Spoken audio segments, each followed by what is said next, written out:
বন্ধুরা আমাদের কখন কন্টেন্ট আপলোড করতে হবে সেটা কিন্তু আমরা জানি না।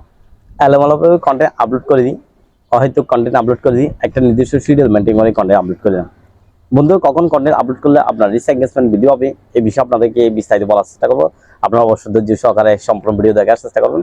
আসসালামু আলাইকুম বিয়াস, আশা করি সবাই ভালো আছেন। বন্ধুরা যারা আমার ভিডিওতে নতুন দেখছেন তারা অবশ্যই ফলো দিয়ে দিবেন এবং বন্ধুদের সাথে শেয়ার করতে বলবেন না। তো বন্ধুরা কথা না বাড়িয়ে মূল টপিক চালাচ্ছি।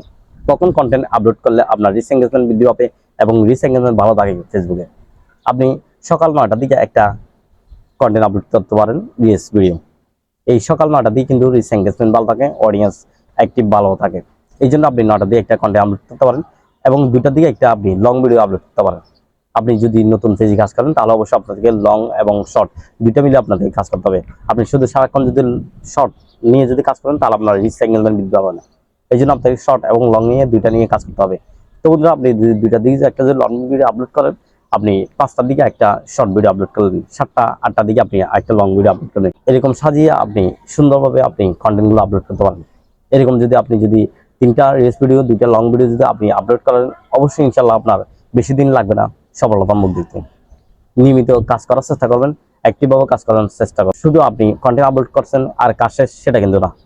আপনার থেকে আপনার পেজ অ্যাক্টিভ থেকে আপনাকে যে উইকলি চ্যালেঞ্জগুলো দেয় ফেসবুকে, এই চ্যালেঞ্জগুলো আপনাকে ফিল আপ করতে হবে। এই চ্যালেঞ্জগুলো অবশ্যই ফিল আপ করার জন্য আপনাদের চেষ্টা করতে হবে এবং প্রপারলি কমেন্টে রিপ্লাই দিতে হবে, অন্য কন্টেন্ট দেখতে হবে। যদি অর্গানিকভাবে যদি ফলোয়ার বাড়াতে চান তাহলে অবশ্যই আপনাদেরকে অন্য কন্টেন্ট দেখতে হবে এবং বেশি বেশি কিন্তু কমেন্ট করতে হবে। আপনি যত বেশি সুন্দর এবং গঠনমূলক কমেন্ট করবেন তত বেশি আপনার ফলোয়ার বাড়বে। এই জন্য বন্ধুরা একটা নির্দিষ্ট শিডিউল মেনটেন করে অবশ্যই আপনারা কন্টেন্ট আপলোড করবেন। আজকে আপনি 7টা কন্টেন্ট আপলোড করছেন, কালকে আপনি 3টা কন্টেন্ট আপলোড করছেন, এরকম এলোমেলোভাবে ভিডিও আপলোড করবেন না। আপনি কয়টা কন্টেন্ট আপলোড করতে পারবেন নিয়মিত সেটা চিন্তা করে আপনি নিয়মিত একটা নির্দিষ্ট শিডিউল মেনটেন করে কাজ করে যাবেন। এলোমেলোভাবে কাজ না করার চেষ্টা করবেন। আর অনেকে কি করে, কমেন্ট সেকশনে গিয়ে কন্টেন্ট অর্ধেক না দেখেই কমেন্ট করে বসে থাকে, ভাই পাশে আছি, ভাই আমাকে ফলো দেন, ভাই ফলো দিলে আপনি ব্যাক দিব, এরকম অনেকে কমেন্ট করে। এরকম কমেন্ট না করার চেষ্টা করুন। এরকম যদি আপনি কমেন্ট করেন দিন শেষে আপনার লস।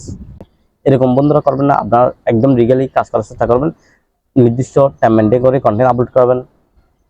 কোনো অবস্থায় কমেন্ট সেকশনে গিয়ে আপনারা এরকম কমেন্টগুলো করবেন না এবং একটা কন্টেন্ট সম্পূর্ণ দেখার পরেই কমেন্ট করবেন। একটা কন্টেন্ট আপনি যদি সম্পূর্ণ না দেখে কমেন্ট করেন নিশ্চয়ই আপনার রিচটাই ডাউন হয়ে যাবে। এই জন্য বন্ধুরা একটা কন্টেন্ট সম্পূর্ণ দেখে গঠনমূলক সুন্দর কমেন্ট করবেন, আপনার ফলোয়ার বাড়বে ইনশাল্লাহ। তো বন্ধুরা সুন্দরভাবে শিডিউল মেনটেন করে কন্টেন্ট আপলোড করবেন।